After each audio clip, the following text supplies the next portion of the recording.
जय जगन्नाथ पिला माने आज आम देखा पोषणर आउ गोटे सब टाइटल सी हूँ मनीषर पाकतंत्र बा डाइजेस्टिव सिस्टम। पिला माने कौन हुए ना आम जिते कौन खाद्य खाऊचे ताहाकू आमे जटिल भाव में आम शरीर मध्य को नहीं जाऊचे। एहा परे कौन होची ना आम शरीर रे गोटे परिपाक तंत्र काम करुची जहाँ को आमे डाइजेस्टिव सिस्टम कहूचे, जार मुख्य काम होची एहा जटिल खाद्य को सरल खाद्य रे परिणत करिबा एवं परिशेष रे एहा आत्मीकरण करिबा। अर्थात मोट भाव में कहबाकू गले आमे जो खाद्य खाऊचे ता देहरु शक्ति बाहरिबा प्रक्रिया भोजन शक्ति पाइबा प्रक्रिया होउची एई पाकतंत्र बा डाइजेस्टिव सिस्टम रो काम। बुझेला पिला माने ताले आम शरीर रे पाकतंत्र काहे की रहिची ना आम शरीर रे जटिल खाद्य को सरल खाद्य रे परिणत करिबा पई आमर पाकतंत्र रहिची। या पूर्वरु मु कहितली पिला माने मृतोपजीवी पोषण जतेबेले पढौतिले मृतोपजीवी पोषण रे कोन होतला ना मृतोपजीवी जो माने सेमाने कौन करते ना सेमानंकर शरीर रे ए डाइजेस्टिव सिस्टम भली कौन सी संस्था नथिला, तेणु सेमाने कौन करुथिले ना जटिल खाद्य को सेमाने नहीं पारु नथिले। तेणु सेमाने तांको शरीर रे शरीररु तैयारी होतिबा पाचक रस को प्रथमे मृत शरीर मृत उद्भिद बा प्राणी उपरे छाड़ी दउथिले, बाहर सरलीकृत करुथिले एवं सरलीकृत खाद्य को सेमाने ग्रहण करुथिले। किंतु कथा होउची ना एठी आमे जेहेतु उन्नत धरणर प्राणी आम मानकर पाकतंत्र उन्नत अछि, तेणु आमे जहा भी जटिल खाद्य खाइबा ताहा सरलीकृत हवा पाई आमर डाइजेस्टिव सिस्टम बा पाकतंत्र रहिछि। क्लियर। एबे पिला माने गोटे जिंस होउची आम जटिल खाद्य को सरल करिबा ये पाकतंत्र रो मुख्य काम। एहा परे भोजन रु शक्ति पाइबा पर्यंत ए पाकतंत्र रो मुख्य काम होइथा। क्लियर। भोजन रु शक्ति पाइबा पाई ए पाकतंत्र हमको अनेक सहाय्य करे। क्लियर। आमे जो खाद्य खाउचे ताहा हजम हबा बा जीर्ण हबा ए पाकतंत्र रो काम। पाकतंत्र कौन करे ना आम खाद्य को सरलीकृत करे, जहा को आमे हजम हेबा बोली कहू बा जीर्ण हेबा बोली कहू। क्लियर पिला माने बुझि पारलो। ताले पाकतंत्रटा आम शरीर कोठु अछि ना आम शरीर मुख द्वाररु क्रमान्वय एहा मल द्वार पर्यंत आसीछि। बुझि होउछि आम जो पाकतंत्र अछि बा पाकनळी अछि, पाकनळी कोठु ना पाटी ठारू मल द्वार पर्यंत विस्तृत होइछि। क्लियर। एबे ए जो पाटी ठारू मलद्वार पर्यंत विस्तृत होइछि आकु आमे एहार कार्यकारिता हिसाब रे आमे एहाकु विभिन्न भाग रे विभक्त करिचे। बुझि होउछि ताले आमर मुख्य काम होउछि आमर ए जो पाकतंत्र रो मुख्य काम होउछि खाद्य को सरल करिबा। एथि पई पाक नळी रहिछि, पाक नळीटा पाटी ठारू मलद्वार पर्यंत रहिछि। आउ एहा जेनेराली 32 फुट बा 9 मीटर लंबर ए पाक नळी रहिछि। क्लियर। खाली पाक नळी रहिले हेबोनी, पाक नळी देई खाद्य मुख ठारू मलद्वार पर्यंत आसीबो, किंतु बाटरे ए खाद्य को सरलीकृत करिबा पाई पाक नळी सहित अनेक गुड़िए पाक ग्रंथि अछि। जो पाक ग्रंथि कौन करुची ना एमाने ए पाक ग्रंथि गुरा एंजाइम क्षरण करूछंती। एंजाइम क्षरण करी ए खाद्य जेतेबेले मुख गहररु मलद्वार पर्यंत आसुची बाटरे सेमानंकु किछि किछि एंजाइम दान करूछंती, एंजाइम प्रदान करूछंती। एंजाइम प्रदान करिबा द्वारा ए एंजाइम मानकर उपस्थिति रे कौन होउची ना आम खाद्यटा जेतेबेले मलद्वार पर्यंत आसी जाउची मुख ठारू से पर्यंत ता भितरे सरलीकृत होई आत्मीकरण मध्य हेई जाउची। ताले एथिरे मुख्य भूमिका ग्रहण करूची आमर पाकतंत्र रे मुख्य भूमिका ग्रहण करूची तमर पाक नळी आउ पाक ग्रंथि। क्लियर पिला माने। ताले आमर पाकतंत्र रो मुख्य होउची पाक नळी आउ ता संगरे किछि सहाय्य करिया पाई पाक ग्रंथि केते गुड़िए अछि। क्लियर। बुझिएला। ताले पाक नळीर लंब केते ना 32 फुट बा 9 मीटर लंबर पाकनळी रही। এই পাকনଳୀ যেତେବେଳେ মুখ ଗହ୍ୱରରୁ ମଳଦ୍ୱାର ପର୍ଯ୍ୟନ୍ତ ଆସିଛି ତାର କାର୍ଯ୍ୟକାରିତା ହିସାବରେ ତାର ବିଭିନ୍ନ କାର୍ଯ୍ୟ ହିସାବରେ ଆମେ ପାକନଳୀକୁ ବିଭିନ୍ନ ଭାଗରେ ବିଭକ୍ତ କରିଛେ। କଣ କଣ ଭାଗରେ ବିଭକ୍ତ କରିଛେ ନା ପାଟି ଓ ମୁଖ ଗହ୍ୱର। ତୁମେ ମାନେ ଦେଖ ପାଟି ଠାରୁ ଆରମ୍ଭ କରି ମଳଦ୍ୱାର ପର୍ଯ୍ୟନ୍ତ, ତେଣୁ ପ୍ରଥମେ ଆସିବ ପାଟି ଆଉ ମୁଖ ଗହ୍ୱର ବା ମାଉଥ ଅର ବୁକାଲ କ୍ୟାଭିଟି। ଏହା ପରେ ଆସୁଛି ଗ୍ରସନି ଆଉ ଗ୍ରାସନଳୀ। ଦେଖ ଗ୍ରସନି ଯୋଉଠି ପାଟି ଶେଷ ହେଇଛି ସେଇଠାରୁ ଗ୍ରସନି ଆରମ୍ଭ ହେଇଛି ଏବଂ ଏଇ ଗ୍ରସନି ଆସିଛି କୋଉ ପର୍ଯ୍ୟନ୍ତ ନା ଗ୍ରାସନଳୀ ପର୍ଯ୍ୟନ୍ତ ଆସି ଗ୍ରସନିର ତଳ ଭାଗକୁ ଆମେ ଗ୍ରାସନଳୀ ବୋଲି କହୁଛେ। ଏଇ ନଳୀଟା ହଉଛି ଗ୍ରାସନଳୀ। ଏଇ ଗ୍ରାସନଳୀ ପରେ ଆସିଛି ଆମର ପାକସ୍ଥଳୀ। ଦେଖ ଗ୍ରାସନଳୀ ଆସିଗଲା, ନିଗଳ ବା ଗ୍ରାସନଳୀ କୋଉଠି ନା ଗ୍ରସନି ଯୋଉଠି ସରିଛି ସେଠି ଗୋଟେ ଅଧିଜିହ୍ୱା ଅଛି। ଅଧିଜିହ୍ୱା କଣ କରୁଛି ନା ଦେଖ ଏଇଠି କଣ ହେଇଛି ନା ଗୋଟେ ଫୁସଫୁସ ଆଡକୁ ଗୋଟେ ପାଇପ ଯାଇଛି, ଆଉ ଗୋଟେ ପାଇପ ଆସିଛି କୋଉଠି କି ନା ଷ୍ଟୋମାକ ପର୍ଯ୍ୟନ୍ତ। ଇଏ ହଉଛି ନିଗଳ ବା ଗ୍ରାସନଳୀ। ବୁଝିହେଲା କୋଉଠୁ ନା ଅଧିଜିହ୍ୱାର ପରଠାରୁ ଏ ଗ୍ରାସନଳୀ ଆରମ୍ଭ ହେଇଗଲା। ଏହା ପରେ କଣ ହୋଇଛି ନା ଆସିଲା ପରେ ଆସିଛି ପାକସ୍ଥଳୀ। ମୁଖ୍ୟ ଖାଦ୍ୟ ଏଇ ପାକସ୍ଥଳୀରେ ରହୁଛି। ପାକସ୍ଥଳୀ ପରେ ଆସୁଛି କ୍ଷୁଦ୍ରାନ୍ତକୁ, କ୍ଷୁଦ୍ରାନ୍ତ ପରେ ଆସୁଛି ବୃହତନ୍ତ୍ରକୁ, ତାପରେ ମଳାଶୟ ଦେଇ ମଳଦ୍ୱାର ବାଟେ ଖାଦ୍ୟ ବାହାରି ଯାଉଛି। ତେଣୁ ଆମେ ଏଇ ଯୋଉ ପାକତନ୍ତ୍ର ଅଛି ବା ପାକନଳୀ ଅଛି ଏହାକୁ ଆମେ ଚାରି ଭାଗରେ ମୁଖ୍ୟତଃ ବିଭକ୍ତ କରିଦବା। ଗୋଟେ ହଉଛି ପାଟି ଆଉ ମୁଖ ଗହ୍ୱର, ଗୋଟେ ହଉଛି ଗ୍ରସନି ବା ଗ୍ରସନି ଓ ଗ୍ରାସନଳୀ, ଆଉ ଗୋଟେ ହଉଛି ପାକସ୍ଥଳୀ, ଆଉ କ୍ଷୁଦ୍ରାନ୍ତ ଓ ବୃହତନ୍ତ୍ର। ଏଇଭଳି ଭାବରେ ଆମେ ପାକନଳୀକୁ ଚାରି ଭାଗରେ ବିଭକ୍ତ କରି ଗୋଟିଏ ଗୋଟିଏ ପାର୍ଟ ଏଇ ଅଧ୍ୟାୟରେ ଆମେ ପଢିବା। ଏହା ସହିତ ଏଇ ପାକନଳୀ ଆସିବା ବାଟରେ ଖାଦ୍ୟ ପାଟି ମୁଖ ଗହ୍ୱର ପାଖକୁ ଆସୁଛି, ଗ୍ରସନି ଗ୍ରାସନଳୀ ଦେଇ ଆସୁଛି, ପାକସ୍ଥଳୀ ଦେଇ ଆସୁଛି, କ୍ଷୁଦ୍ରାନ୍ତ ଆଉ ବୃହତନ୍ତ୍ର ଦେଇ ଆସୁଛି। ଏଇ ଯୋଉ ପାକନଳୀଟା ଅଛି, ପାକନଳୀରେ ଦୁଇ ପ୍ରକାରର ପେଶୀ ଦ୍ୱାରା ଏହାର ନଳୀ ଗଠିତ ହୋଇଛି। କଣ କଣ ନା ଗୋଟେ ହଉଛି ଚକ୍ରାକୃତି ପେଶୀ, ଏଇଭଳିଆ ଗୋଲିଆ ଗୋଲିଆ ଚକ୍ରାକୃତି ପେଶୀ, ଆଉ ଗୋଟେ ଅନୁଦୈର୍ଘ୍ୟ ପେଶୀ ବା ଲଙ୍ଗିଚୁଡିନାଲ ପେଶୀ, ଆଉ ଗୋଲ ଗୋଲ ପେଶୀ ବା ଚକ୍ରାକୃତି ପେଶୀ। କ୍ଲିୟର? ତାହେଲେ ଆମେ ଯେତେବେଳେ ଖାଦ୍ୟ ଖାଉଛେ ଆମ ମୁଖରେ, ତୁମେ ମାନେ ଦେଖ ଯେତେବେଳେ ତମେ ଖାଦ୍ୟ ଖାଉଛ ମୁଖରୁ ଭିତରକୁ ଯିବା ପାଇଁ ତମକୁ କିଏ ସାହାଯ୍ୟ କରୁଛି ନା ଜିଭ ସାହାଯ୍ୟ କରୁଛି। ଜିଭ ଖାଦ୍ୟଟାକୁ ଭିତରକୁ ଠେଲି ଦଉଛି। ବୁଝିପାରିଲ ପିଲାମାନେ? ତେଣୁ ମୁଖ ଗହ୍ୱରରୁ ଯେତେବେଳେ ପଳେଇ ଆସୁଛି, ମୁଖ ଗହ୍ୱର ପାଖରେ ରହିଲା କଣ ରହିଛି ନା ଗ୍ରସନି ପରଠାରୁ କଣ ହେଇଛି ଗ୍ରାସନଳୀ ଷ୍ଟାର୍ଟ ହେଇଯାଇଛି। ଏଇ ଯୋଉ ଗ୍ରାସନଳୀ ଅଛି, ଗ୍ରାସନଳୀରେ କଣ ହେଇଛି ନା ଚକ୍ରାକୃତି ପେଶୀ ଆଉ ଅନୁଦୈର୍ଘ୍ୟ ପେଶୀ, ଦୁଇ ପ୍ରକାର ପେଶୀ ଦ୍ୱାରା ଏଇ ଗ୍ରାସନଳୀ ଗଠିତ। କ୍ଲିୟର? ଏଇ ପେଶୀରେ କଣ ହଉଛି ନା ଏଇ ଦୁଇଟା ଯାକ ପେଶୀର ସଂକୋଚନ ଆଉ ଶିଥିଳନ ଫଳରେ, ବୁଝିପାରୁଛ ସଂକୋଚନ ଆଉ ଶିଥିଳନ କେମିତି ହଉଛି? ସଂକୋଚନ ଆଉ ଯେତେବେଳେ ସାପଟିଏ ଯାଉଛି ଦେଖିଥିବ ସେ ସଂକୋଚନ ଶିଥିଳନ କରିକି ବଡିକି ନେଇକି ଯାଉଛି। କ୍ଲିୟର? ତେଣୁ ଏଇ ସଂକୋଚନ ଆଉ ଶିଥିଳନ ହବା ଫଳରେ, କିଏ ସଂକୋଚନ ଶିଥିଳନ ହବା ଫଳରେ ନା ଏ ଯୋଉ ପାକନଳୀ ଅଛି, ପାକନଳୀରେ ଚକ୍ରାକୃତି ପେଶୀ ଆଉ ଅନୁଦୈର୍ଘ୍ୟ ପେଶୀ, ଏଇ ଦୁଇଟା ଯାକ ପେଶୀର ସଂକୋଚନ ଆଉ ପ୍ରସାରଣ ଫଳରେ ଖାଦ୍ୟଟା ଗ୍ରସନି ଠାରୁ ଧୀରେ ଧୀରେ ମଳଦ୍ୱାର ପର୍ଯ୍ୟନ୍ତ ଯାଉଛି। ଖାଦ୍ୟ ଗ୍ରସନିରୁ କୋଉ ଜାଗା ଯାଉଛି? ମଳଦ୍ୱାର ପର୍ଯ୍ୟନ୍ତ ଯାଉଛି। ତାହେଲେ ଖାଦ୍ୟର ଗୋଟେ ପ୍ରକାର ଚଳନ ହଉଛି। ଏଇ ଦୁଇ ପ୍ରକାର ସ୍ୱତନ୍ତ୍ର ପେଶୀ ଯୋଗୁ ଖାଦ୍ୟର ଚଳନ ହଉଛି। କୋଉଠୁ ଚଳନ ହଉଛି ନା ଗ୍ରସନି ଠାରୁ ମଳଦ୍ୱାର ପର୍ଯ୍ୟନ୍ତ ଖାଦ୍ୟର ଏକ ପ୍ରକାର ଚଳନ ହେଉଛି। ଏଇ ଖାଦ୍ୟର ଚଳନକୁ ପୁରସରଣ ବା ପେରିସ୍ଟାଲସିସ୍ କୁହାଯାଏ। ତାହେଲେ ଖାଦ୍ୟର ବର୍ତ୍ତମାନ ଯୋଉ ଚଳନଟା ହଉଛି, ଚଳନ କାହା ଯୋଗୁ ହଉଛି ନା ଚଳନ ଏଇ ଚକ୍ରାକୃତି ପେଶୀ ଆଉ ଅନୁଦୈର୍ଘ୍ୟ ପେଶୀର ସଂକୋଚନ ଆଉ ପ୍ରସାରଣ ଫଳରେ ହଉଛି। କ୍ଲିୟର ପିଲାମାନେ? ବୁଝିପାରିଲ?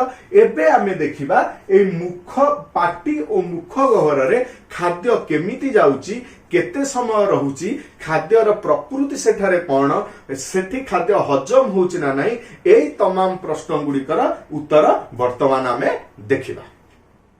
पिला माने आमे पाकनळीर एहा पर देखिबा मुख गहर आउ पाटी विषय रे। प्रथमे खाद्य आम आम आम शरीर भीतर को प्रथमे खाद्य जाउची मुख आउ पाटी भीतर को। एठी कौन होउची देख मुख और मुख गहर माउथ आउ बुकाल कैविटी भीतर को जेते बेले खाद्य जाउची सेते बेले खाद्य सेई मुख आउ मुख गहर रु ही हजम होबा बा जीर्ण होबा स्टार्ट करूची। पिला माने बुझी पारलो देखिबा ना हमर जो पाटी अछि ए पाटी कौन अछि ना एहार ऊपरे ऊपर ओठ आउ तळे तळ ओठ रहिछि। क्लियर पाटी भीतर आउ एहार भीतर अंश को पाटीर भीतर अंश को मुख गहर कहा जाय। पाटीर ऊपरे ऊपर ओठ तळे तळ ओठ एवं भीतर अंश को आमे मुख गहर बोली कहू। मुख गहर रे कौन होइछि ना मुख गहर रो दुई पटरे दुईटी गाल रहिछि एवं गालर ऊपर अंश रहिछि ताळु एवं तळे रहिछि जीभ। पिला माने क्लियर हे गला एबे मुख गहर रो ऊपर ऊपर ओठ तळे तळ ओठ भीतर अंश को मुख गहर कहूचे। मुख गहर भीतर कौन रहिछि दुई पटे दुईटी गाल रहिछि ऊपर ताळु रहिछि तळे हमर जीभ रहिछि।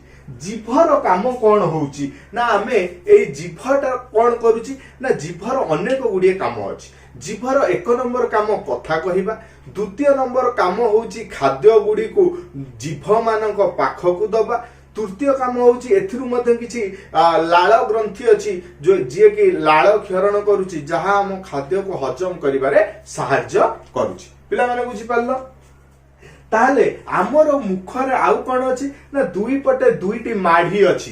तुम मानकर केतोटी माढ़ी अछि ना दुई पटे दुईटी माढ़ी अछि। ए दुई पटे दुईटी जो माढ़ी अछि तळ माढ़ी आ ऊपर माढ़ी दुईटी जाक माढ़ी रे मिसी की केतोटी लाखे दांत अछि ना 16 32टी दांत रहिछि। क्लियर बुझी पारिलो मुख गहरे थिबा ऊपर माड़ी आ तळ माड़ी रे 16 32टी दांत रहिछि। ता जरु तळ माड़ी रे कर्दन दांत बा इंसिजर 4टी छेदक बा स्वानयंत्र बा कानाइन 2टी एवं चर्बण बा प्रीमोलार 4टी एवं मोलार जे के होची पेषण से होची 6टी। एही परि भाबरे 4 2 8 8 4 12 6 4 10 2 12 12 4 16 ए भली भाबरे 16 32टी दांत रहिछि। ऊपर माढ़ी रे 16टी एवं तळ माढ़ी रे 16टी। क्लियर आमर समस्तंगर दांतर कार्य अनुसार दांत गुडी को आमे श्रेणी विभाग करछे। कौन कर्तन दांत बा इंसिजर दांत कौन करूची ना ये 4टी लेखाए रहिछि इंसिजर दांत। एमाने जेते बेले खाद्य आसीबो ताकू काटी पकेइबे खंड खंड करिवे। तापर आसिला छेदक बा स्वानयंत्र भिडी की छिड़ेइबो। चर्बण दांत चोबेइबो खंड खंड करिवो। पेषण दांत ये पेशिब खाद्य को। ये 4टी दांत संस्पर्श रे आसिला बेलकू खाद्य बहुत छोट हो जाई थाए। क्लियर बुझी पारलो एबे तुमे माने खाद्य खाइबो एवं दांतर कार्य को लक्ष्य करिवो निजे बुझी पारिबो। ए 4टी दांत संस्पर्श रे खाद्य आसी सारिला परे खाद्य संपूर्ण भाव रे छोट हो जाई थाए। 4टी दांत ताले पिला माने कोन ना इंसिजर कानाइन प्रीमोलार मोलार मन रखिबो। एथुर आसुची परीक्षा रे को दांत केतोटी आसुची। क्लियर एहा परे कोन होउची ना जो जीभ रहिची ये स्वाद बारुची हमर कथा कहूची कथा कहबार सहायता करूची आ खाद्य को दांत पाखकु नउची। क्लियर मुखरे बुझिएला दांतर कार्य बुझिएला जीभर कार्य बुझिएला आउ कौन होउची ना ए मुह ए जिंस गुडा इंपोर्टेंट पिला माने मने रखितबो। आम मुख गहर रे लाळ ग्रंथि 3 जोड़ा लाळ ग्रंथि अछि। केते जोड़ा अछि 3 जोड़ा लाळ ग्रंथि अछि। दैनिक या 1 ରୁ 2 लिटर लाल क्षरण करे। मन रखिथिबा पिला माने 1 ରୁ 2 लिटर लाल क्षरण करूची। छोट पिला मानक क्षेत्र रे देखिथिबो 2 वर्ष 3 वर्ष जो पिला माने सेमानक क्षेत्र रे ए लालर परिमाण अधिक थाए, सेमाने अधिक परिमाण रे लाल क्षरण करंती। भगवान तांकु सेही भली भाबरे बनेइछंती, सेमाने अधिक लाल क्षरण करिवे। काहे कि सेमाने अधिक लाल क्षरण करंती ना लाल रे सबुठारु हाईएस्ट एंटीबायोटिक अछि। मन रखिता पिला माने ये कीटाणुनाशक पदार्थ लाल रे प्रचुर परिमाण रे अछि। तेणु जेहेतु छोट पिलांकर बाच विचार न थाए, सेमानंकर धारणा होई न थाए कोउठी भलो कोउठी मंद, तेणु सेमाने देखि दो पिला माने सेमाने सबु जिंस तळे पड़ी गले भी गोटे ही खाइबे, किंतु ताकर किछि हबनी। माटी तळे सेमाने गडी जिवे, गुरुंडीबे, तांकर किछि हबनी। काहेकि ना सेमानंकर अनवरत लाल लाल गडुची। आ तुमे माने पड़िबो ए लाल गुडी को जीवाणुनाशक, ए माने जीवाणु को रखै देबेनी। लाल गडीबा द्वारा सेमाने जीवाणु देखिथिबो, तुमे माने पशु पक्षी मानकर खंडिया हे गले सेमाने सेई जागा को चाटू थांती। गोटे गाईटे होउची दुनियार सबुठारु उत्तम जननी। सीए जानिची ता बाछुरी रो खंडिया हे गले से केमिति ताको चिकित्सा करिवो। तेणु से कौन करे ना तार बाछुरी के अनवरत चाटू थाए। चाटिबा द्वारा कौन हुए लाल बाहर थाए। कुकुर मानू देखिथिबो, कुकुर माने खंडिया हे गले से माने नीचे चाटी चाटी से माने भलो करि दियंती। तेणु लाल रे प्राकृतिक जीवाणुनाशक जिनिस पदार्थ रहिछि। लाल लाल संस्पर्श रे जीवाणु आसिले जीवाणु ऑटोमेटिक नष्ट हो जाए। कुकुर मानू देखिथिबो जेतले कुकुर मानक भितरे फाइटिंग लागिथिबो, गोटे कुकुर आउ गोटे कुकुर को अटैक करतो, से सब बेले चाहतो ता मुंड को केमति मारिबी। मुंड को मारले कोन हबो ना कुकुर जानिछि जदि मु मुंड को मारी देबी आउ से घा को भलो करि परिबो नाही, कि मुंड को कामुडी देले आउ से घा को भलो करि परिबो नाही। तेणु से सब बेले अटैक करिया को चाहतो ता मुंड ऊपर को लक्ष्य करदिबो। कुकुर जानिछि अन्य जोठी कामुडी से चाटी के भलो कर दबो। क्लियर। तेणु आमर लाल ग्रंथि केते जोड़ा अछि? 3 जोड़ा लाल ग्रंथि अछि। आउ 1 ରୁ 2 लिटर लाल प्रतिदिन बाहरी थाए। आउ ए लाल ग्रंथि मानकर नाम होउची पाइरोटिड ग्रंथि, सबलिंगुअल ग्रंथि, सबमेडिबुलर ग्रंथि। एही भली भाबरे 3टी ग्रंथि रहिछि। एही 3टी ग्रंथि को ग्रंथि पिला माने पाइरोटिड ग्रंथि, सबलिंगुअल ग्रंथि आउ सबमेडिबुलर ग्रंथि। एही 3टी ग्रंथि कोन क्षरण करंती ना एमाने लाइसोजाइम। माने रखिता लाइसोजाइम, टाइलिन, डाइस्टेज आउ म्यूकस एमाने क्षरण करंती। काहे कि ना एमाने ग्रंथि एमाने क्षरण करिवे। एमाने लाइसोजाइम जो अछि आमर एंजाइम, लाइसोजाइम एंजाइम होची जीवाणुनाशक। बुझियला पिला माने एई जो पाइरोटिड ग्रंथि, ए पाइरोटिड ग्रंथि आउकार अछि साप। साप जो विष छाड़े, साप जते बेले काटे विष छाड़े, ए पाइरोटिड ग्रंथि रु विष आसी थाए। मने रखि थाओ। ताले लाइसोजाइम एई 3टी जाक ग्रंथि रु कोन कोन आसे ना लाइसोजाइम रे कोन हुए या देहरे जीवाणुनाशक गुण अछि। या खाद्य रे जहा जीवाणु थाए ये पाटी पाखरे ताकू मारी दिए। बुझियला। मने करो आमे कोनोसी खाद्य हठात तळे पड़ी गला गोटे की खाई दउचे, गोटे की खाइबा द्वारा लाइसोजाइम जो एंजाइम अछि आमे पाटी भीतर क्षरण होउची, से ताकू मारी दउची। आउ कोन ना टाइलिन आउ डाइस्टेज एमाने कोन करंती खाद्यर जो मंडद अछि एमाने मंडद को डाइजेस्ट कर दियंती। ताले मंडदटा पाटी पाखरे ही डाइजेस्ट हे जाई थाए। बुझी परलो। आउ कोन ना जो म्यूकस अछि, म्यूकस कोठी अछि? म्यूकस ना मुख गहर म्यूकस अछि। परिशेष रे म्यूकस खाद्य सहित मिसिबा फल रे खाद्य अधिक पिछिड़ होइता आ खाद्य र नमनीयता अधिक हो जाइता। तेणु से तळकु गति करिबारे असुविधा होई न थाए। तळकु तळ गति करिबारे असुविधा न होइबा पई खाद्य रे एठी म्यूकस मिसि जाई थाए। मन रहिला पिला माने मुख गहर र काम। मुख गहर रे केते जोड़ा लाल ग्रंथि अछि? 3 जोड़ा लाल ग्रंथि अछि। मन रखता।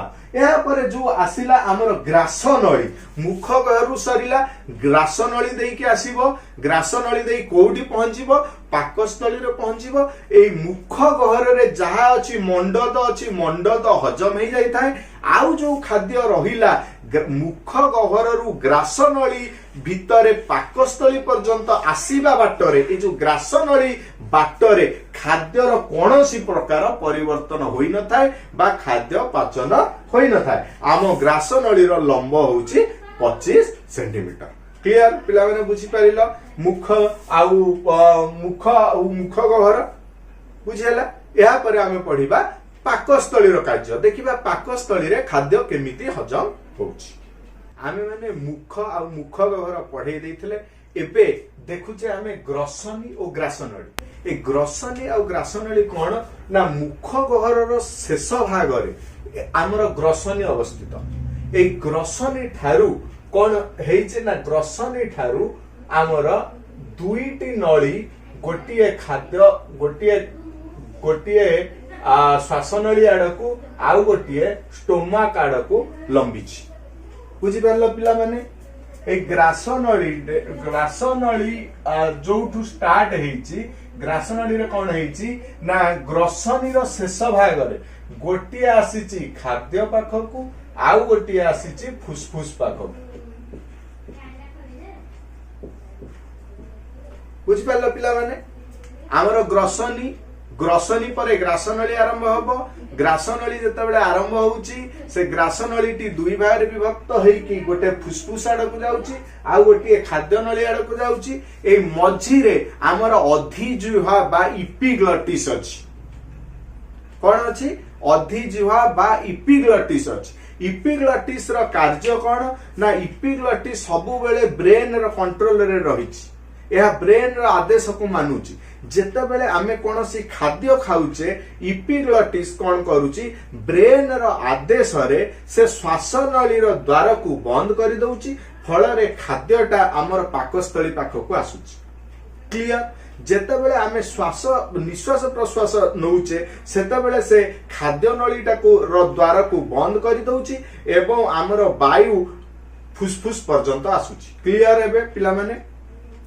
इपिग्लटिस बा अधिजिह्वार काम से गोटिए द्वार को बंद रखिला बेले अन्य द्वार को चालू रखि थाए बुझिला पिला माने तुमे माने लक्ष्य करिथिबो बेले बेले आमे खाद्य खाइबा समय रे आमे कहूचे तंटी रे लागुची बा बहुत काश आसुची मुंड को बड़ लोक माने जो माने आम पाखरे बसचंती से माने मुंड को बाडै देले आम मुंड को बाडै देले एहा कमी जाई थाए बा पानी पीला बेले एहा कमी जाई थाए एहा काहे कि हुए पिला माने जानिचो ना आमे जेते बेले अन्य मनस्क होई कोनोसी खाद्य खाई थाउ सेते बेले इपिग्लटिस कोन करे ब्रेन रो आदेश को अपेक्षा करि थाए जेते बेले कोनोसी खाद्य खाइले इपिग्लटिस सबु बेले ब्रेन रो आदेश को अपेक्षा करि थाए जति आमे खाद्य खाइला बेले ब्रेन को अन्य केउआडे एंगेज रे रखि थाउ ताहले ब्रेन आउ इपिग्लटिस की बा अधिजिह्वा को सठिक भाव रे खबर देई पारे नाही तू केउ द्वारटी बंद करी बुझिला पिला माने आमे खाद्य खाउचे आमर श्वास नलीर द्वार बंद होबा दरकार खाद्यटा खाद्य नली बाटे आसीबा दरकार से इपिग्लटिस ए काम करिवो इपिग्लटिस कहार आदेश रे करिवो ब्रेन रा आदेश रे करिवो ब्रेन अन्य काम रे व्यस्त रहिला तेणु इपिग्लटिस को से खबर देई परिलानी इपिग्लटिस बिचारा एकर हबो कि सेकर हबो चिंता करी करी शेष रे कोन कला जदी ठीक रे श्वास नली की बंद कर देला खाद्य नली रे आसीबो जदी भूल रे खाद्य नली की बंद कर देला ताले खाद्यटा को आडे जीवो ना फुसफुस नली बा श्वास नली आडकू जीवो फुसफुस रो चाप अधिक फुसफुस देखिला किए आउ जने पसी आसलानी फुसफुस जोर रे चाप देई कि ताकू ठेली दबो ठेलिबा फळे हमर कोन आसीबो ना आमे कासी नबा बा आमे हमर कोन हबो खाद्यटा तंटी रे लागिला भलिया लागिबो सेठी बड़ माने कोन थिबे कोन करिवे मुंडे रे हाथ देई देबे मुंडे रे हाथ दबार अर्थ होउची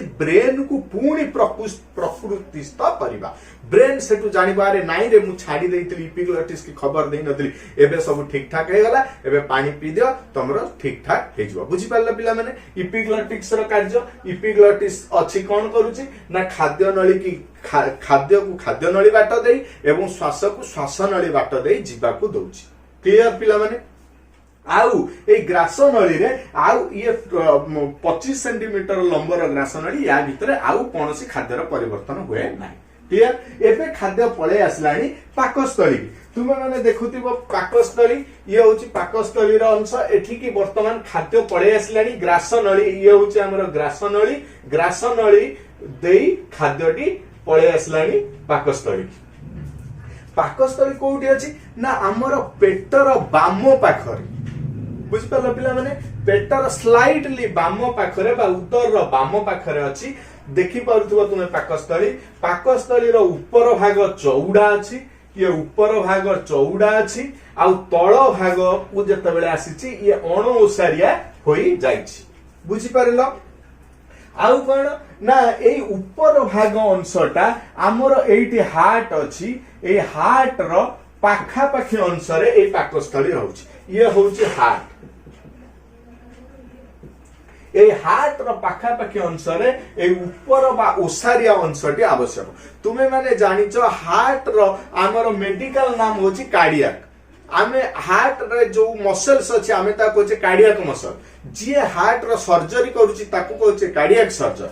तेनु आमे ये हार्ट रो पाखा पाखी पाकस्थ मने रखिता पिला माने पाकस्थली रो ऊपर अंशटा हार्ट रो पाखा पाखी अंश। तेनु से कोन करूछि ता ना होउछि कार्डियक स्टोमाक। बुझियाला पिला माने ये होउछि कार्डियक स्टोमाक। तले कार्डियक स्टोमाक आमे काहे की कहूचे याको एहा हार्ट रो पाखरे थिबारु या ना होउछि कार्डियक स्टोमाक। क्लियर? यार देखा तळ अंशटा अणओसारिया इठी हेछि। ए अणओसारिया होउछि पाइरोलिक स्टोमाक। पाइरोलिक स्टोमाक। बुझियला? स्टोमाक रो दीटा अंश गोटे होची ओसारिया अंश को आमे कहूचे कार्डियक स्टोमाक। तळ अंश अणओसारिया अंश को कहूचे पाइरोलिक स्टोमाक। ए पाइरोलिक स्टोमाक रे कोन होची देखो ए अणओसारिया रे एई जगह रे खाद्य आसी गला वर्तमान स्टोमाक को। ए जो नळी अछि स्टोमाक रो पुनी गळी जिवो तळ को पळेइबो क्षुद्रांत को पळेइबो। बुझि पारछो पिला माने? तेणु खाद्य स्टोमाक रु नजिबा पाई गोटे अवरोध बा स्प्लिंटर अछि। कोन अछि? स्प्लिंटर गोटे अवरोध अछि। एठी गोटे कबाट अछि। जेंति तुमर अधिजीवा थिला अधिजीवा खाद्य को खाद्य बटे श्वास को श्वास बटे नबा को दउथिला सेंति एठी गोटे स्प्लिंटर अछि। स्प्लिंटर रो काम होउची अर्धजीर्ण खाद्य को ये अल्प अल्प करी तळ को छाडिबो। मन रहिला? अर्धजीर्ण एठी स्टोमाक रे संपूर्ण खाद्य हजम होई जायनी। तेणु अर्धजीर्ण खाद्य को अल्प अल्प भाव रे तळ को छाडिबा काम होउची कहार ना स्प्लिंटर रो। क्लियर? पिला माने बुझि पारलो? या पर कोन होउची जते बेले खाद्य स्टोमाक रे आसी की पहुंचे स्टोमाक रो भीतर अंश रे ए स्टोमाक रो भीतर अंश रे दुईटी ग्रंथि अछि। गोटे होउची पाचक रस क्षरण करूची। गोटे पाचक रस क्षरण करूची आ गोटे लवणाम्ल बा एसीएल क्षरण होउची। कोउटू? या भीतर पाख ग्रंथि। यार भीतर पाख ग्रंथि रु पाचक रस आउ एसीएल बा लवणाम्ल क्षरण होउची। कहार? स्टोमाक रो भीतर पाखे। देखो एसीएल रो काम होउची क्षतिकारक बैक्टेरिया मारिबा। या पूर्वरु आमे पिला माने पढिचे जते बेले खाद्यटा पाटी पाखरे रहुतिला जते बेले खाद्यटा मुखरे रहुतिला सेठी कोन होउतिला ना से मुख पाखरे रहिला बेले हमर किछि जीवाणु मरि जाउथिले। या पर आउ जहा बंचिले से माने पाकस्थली के आसिला बेले ए एसीएल बा लवणाम्ल ताकू मारि देला। बुझि पाले? प्रकृति से सिस्टम करिछि जहा बंची जीव मुख गहर रे ताकू आसी किए मारिबो ना एसीएल कोठी मारिबो पाकस्थली रे मारिबो। क्लियर? आउ कोन एसीएल रो काम ना एसीएल का आउ कोन करूछि ना एसीएल ता खाद्य को टिके अम्लीय कर दउछि। मानेला हाइड्रोक्लोरिक एसिड एसीएल ये कोन करूछि खाद्यटा को टिके अम्लीय करूछि। अम्लीय करबा द्वारा कोन होउछि ना तमरो ए जो पाचक रस थिला पाचक रसरे पेप्सिन नामक गोटे एंजाइम थिला। पेप्सिन नामक एंजाइम केवल अम्लीय परिवेश रे कार्य करे। ये सबु परिवेश रे कार्य करिवनी, ये अम्लीय परिवेश रे कार्य करिवो। पिला माने क्लियर। तेणु एसीएल जेहेतु खाद्यर परिवेशटाकू पाकस्थलीर परिवेशटाकू अम्लीय कर सारी, तेणु पेप्सिन काम करिबारे किछि असुविधा नाही। ताले पेप्सिन ता काम करबा आरंभ कर दबो। कोन करिवो ना पेप्सिन जहां हमें पुष्टिसार जातीय खाद्य खाइथिबा पेप्सिन ताकू प्रोटीओज और पेप्टोन रे परिणत करती। बुझिएला, जहां पुष्टिसार खाद्य खाइथिबा ताहा प्रोटीओज और पेप्टोन रे परिणत करि दिए। किए एई पेप्सिन नामक एंजाइम। आउ पाकस्थली रे खाद्य पिला माने मने रखिताओ 4 घंटा रहे। 4 घंटा रहिला बेले आमको कौन हुए ना 4 घंटा पर आमको भोक लगे। तेणु खाद्यटा पाकस्थली रे 4 घंटा रहे। एठी खाद्यर संपूर्ण हजम होई न थाए, किंतु बहुत अंश एठी हजम हो जाई थाए। क्लियर। ये हला पाकस्थली कथा। आउ गोटे कथा पिला माने तुमे माने लक्ष्य करतबो खाद्य खाई साइला पर आम मानकु निद लागे। निद लागे ना नहीं? निद लागे। कहीं निद लगे खाद्य खाई सारा पर ना पिला माने जानी था पाचन क्रिया गोटे बहुत बड़ प्रोसेस जहा पाई बहुत एनर्जी दरकार। क्लियर। ए पाचन क्रिया पाई हमर बहुत एनर्जी दरकार। बहुत एनर्जी आसीबो कोउटू ना सबु जाक शरीरर समस्त एनर्जी पाचन क्रिया रे व्यवहृत होई गला परे रक्त संचालन टिके धीमा पड़ी थाए।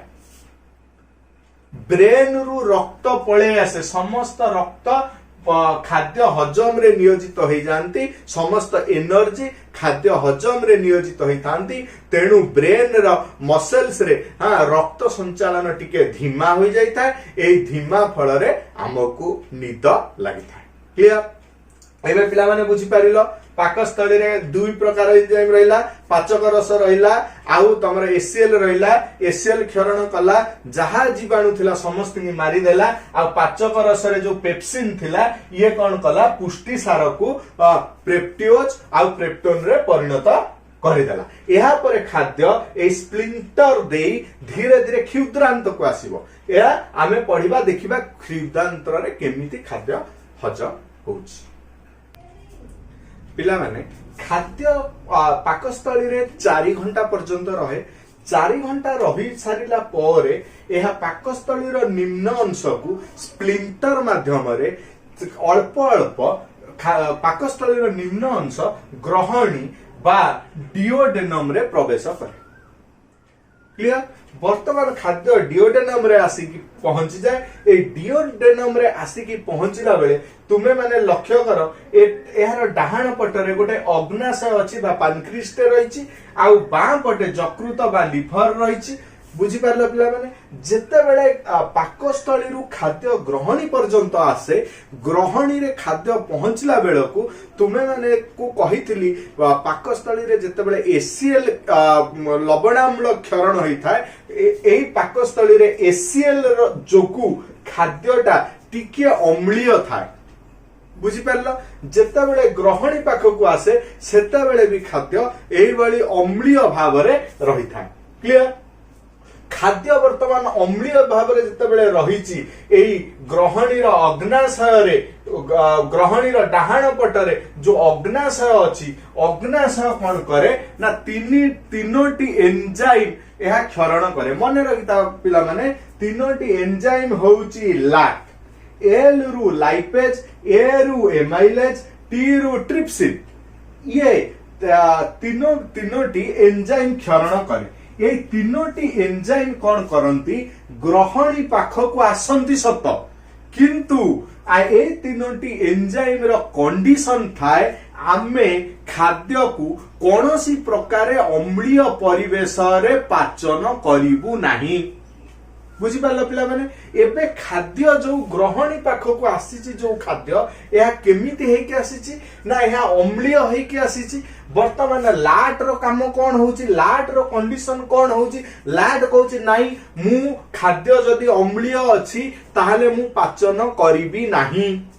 बुझी पारलो पिला माने तेणु कौन करे तेणु अग्नाशय सोडियम हाइड्रोजेन कार्बोनेट भली बेस हाँ किछि क्षारीय पदार्थ मध्य क्षरण करी ग्रहणी पाखरे खाद्य सहित मिसई दिए जी खाद्य को अम्लीय रु क्षारीय करी दियंती क्लियर पिला माने बुझियला लाट को परिवेश रे काम करिवो लाट क्षारीय परिवेश रे काम करिवो किंतु खाद्य ग्रहणी को आसीची को परिवेश रे अम्लीय खाद्य आसीची तेणु लाट काम करिवो कि लाट काम करिवो नाही तेणी पई सती पई अग्नाशय कोन करे सोडियम हाइड्रोजन कार्बोनेट वाली बेस खाद्य सहित मिसई दिए जहा फल रे खाद्य किछि क्षारीय होई जाए किंतु एहा ए जो बेस ये सफिशिएंट हुए नाही तेणु यार यकृत अच्छी बा लिभर अच्छी लिभर कौन करे लिभर पित्तरस छाड़े ए पित्तरस पिला माने मने रखिता पित्तरस रे कौनसी एंजाइम न थाए जो पित्तरस टी छाड़े से पित्तरस रे कौनसी एंजाइम न थाए ये पित्त थाए तेणु ये कौन करे ना ए ग्रहणी रे जो खाद्य रहे ये खाद्यर परिवेश टाकू ये मध्य क्षारीय करते बुझी पारल लैट रो काम होउची ये क्षारीय परिवेश रे कार्य करिवो क्षारीय परिवेश पे सोडियम हाइड्रोजन कार्बोनेट भली बेस आउ किए ना पित्तरस जाई की खाद्य सहित मिसी की खाद्य को क्षारीय करंती खाद्य को क्षारीय कर सारला परे लाइपेज एमाइलेज आउ ट्रिप्सिन एमाने सब कार्य करंती बुझेला आउ कोन होउची ना ए जो यकृत रे अछि स्नेह सार कौन करे ना स्नेह सार आमर यकृत रे जो पित्तरस अछि ये स्नेह सार रो इमिल्सिफिकेशन कराए क्लियर बुझियला पिला माने एबे खाद्य पळे आसिला को पर्यंत ना ग्रहणी पर्यंत या परे देखिबा ग्रहणी परे खाद्य कोन होउची पिला माने खाद्य एहा परे कोठी आसे ना जो क्षुद्रांत आसे क्षुद्रांत रे अनेक गुडी एंजाइम थिला से एंजाइम गुडी को पुष्टिसार स्नेहसार इत्यादि खाद्य को सरलीकृत खाद्य रे परिणत कर दउथिले क्षुद्रांत परे जेतेबेले ग्रहणी रु खाद्य ग्रहणी रु खाद्य क्षुद्रांत रे ग्रहणी रु खाद्य प्रथमे जेजुनम परे पहुंचे जेजुनम रे पहुंचला परे एहा शेष अंश शेष क्षुद्रांत बा इलियम रे पहुंचे खाद्यटा जेजुनम रे पहुंचला परे इलियम रे पहुंचे एठी शेष क्षुद्रांत रे खाद्यर हजम क्रिया संपूर्ण होइथा अर्थात खाद्य संपूर्ण भाव रे हजम होइथा खाद्य संपूर्ण भाव रे हजम होई सरलीकृत बा सरल खाद्य रे परिणत होइथा क्लियर एवं एई क्षुद्रांतरे अनेक गुड़िए भिल्ली बा अंत अंकुर आंगुठी भलिया एमती भिल्ली भलिया पदार्थ अछि जिए कौन करे ए सरलीकृत खाद्य को अवशोषण करे अवशोषण करी एहा रक्त रे मिसाई दिए बुझेला पिला माने रक्त ए खाद्य को नहीं यकृत पाखरे पहुंचे एवं यकृत शरीरर अन्य अंश को एहा एई सरलीकृत खाद्य को पठेई दिए आ एई सरलीकृत खाद्य शरीरर अन्य अंश रे पहुंचला परे कार्य रे विनियोग हुए तेणु ए समुदाय प्रक्रिया कि क्षुद्रांतर ग्रहणी ठारू आरंभ करी जेजुनम शेष क्षुद्रांतर रे खाद्य संपूर्ण हुए सरलीकृत खाद्य भिल्ली साहाय्य अवशोषण हुए परिशेष रे यकृत रे पहुंचे यकृत रु शरीर अन्य अंश को जाए अन्य अंश रु विभिन्न कार्य रे नियोजित हुए ए संपूर्ण प्रक्रिया को आमे कहूचे खाद्यर आत्मीकरण कौन कहते पिला माने खाद्यर आत्मीकरण क्लियर बुझी पारला एबे खाद्यर आत्मीकरण ये गला क्षुद्रांत कथा क्षुद्रांत रे तो कहि गला एहा परे आसिला बृहदंतर कोन होउची ना खाद्यर जो बळका अंश अछि ये पुनर्शोषित होई ता देरु जल आउ किछि पदार्थ पुनर्शोषित होई जाय पुनर्शोषित होई गला परे एई बृहदंतरे अनेक गुडिए सहजीवी बीजाणु थांती सेमाने कोन करंती खाद्यर बळका अंश को रासायनिक प्रक्रिया माध्यम रे अजीर्ण खाद्य को एमाने मळ रे परिणत करंती मळ आसी मळाशय रे स्टोर होई की रहे एवं परिशेष रे मळ द्वार देई बाहरी जाए एहा फल रे पाक क्रिया एई ठारे समाप्त हुए बुझी पारला पिला माने एठी आउ गोटे प्रश्न आसुची जेहेतु आमे एते मांस जातीय खाद्य खाऊचे एते चर्बी खाऊचे आम चर्बी आम पुष्टिसार जातीय खाद्य को पाकस्थली हजम कर दउची किंतु पाकस्थली मध्य मांस रे तयारी पाकस्थली काहे कि हजम हे पारुनी पाकस्थली हजम नहेबा पई पाकस्थली रो भीतर अंशर मांस क्षय नहेबा पई चारोटी पॉइंट दायी। प्रथम पॉइंट होउची आमर ना ई पाकस्थली रु जो प्रोटीएज क्षरण हुए पाकस्थली रे जो प्रोटीएज नामक एंजाइम क्षरण हुए यह निष्क्रिय अवस्था रे क्षरण हुए यह केते बेले सक्रिय हुए ना ये अम्लीय परिवेश रे सक्रिय हुए अम्लीय परिवेश रे केते बेले सक्रिय हबो ना जेते बेले पाकस्थली को कोनोसी खाद्य जीव सेते बेले जाई कि HCl निर्गत हबो HCl निर्गत हेला फरळे पाकस्थली अम्लीय हबो सेते बेले जाई प्रोटीएज काम करिवो ता पूर्वरु काम करिवो नाही। द्वितीय कारण हेउची एई पाकस्थली रे जो म्यूकस ग्रंथि अछि म्यूकस ग्रंथि पाकस्थली रो भीतर अंश को सबु बेले एथरु म्यूकस क्षरण होई पाकस्थली रो भीतर अंश को सबु बेले रक्षा करिथाय। आउ कोन होउची तृतीय जिनिस होउची एमानंकर कोष मध्य पाकस्थली रे थिबा कोष मध्य निबिड़ संपर्क थिबारु निबिड़ बंधन थिबारु पेप्सिन या भीतर को पसी पारे नाही बा कोनोसी पेप्सिन कोनोसी क्षति करि पारे नाही। एहा छड़ा आउ प्रति 2 आउ 3 दिन रे पाकस्थली रे हमर नूतन नूतन कोषर सृष्टि हुए बा तयारी हुए जहा पुराना कोषटी आमे जे नूतन कोष रे परिणत होई थाए तेणु मध्य यह पाकस्थली को रक्षा करे। आशा करे मु पाचन प्रक्रिया समस्त पाचन समस्त प्रक्रिया खाद्य ठारू आरंभ करी मनुष्यर पाकतंत्र पर्यंत तुम मानकु संपूर्ण रूपे पढ़ाई सारिछि। तेणु मो चैनल को जदि आपण माने पसंद करूथांती जदि आपण माने सबु जिंस सठिक भाव रे बुझी पारुथांती ताले निश्चित भाव रे गोटे लाइक करंतु एवं सब्सक्राइब करंतु। आउ जदि एई चैनल टी आपणंकु कौनसी जगार असुविधा सृष्टि करुच्ची तेणु कमेंट रे मते लेखिकी पठांतु मु निश्चित यार समाधान रे साहाय्य करिवि। जय जगन्नाथ।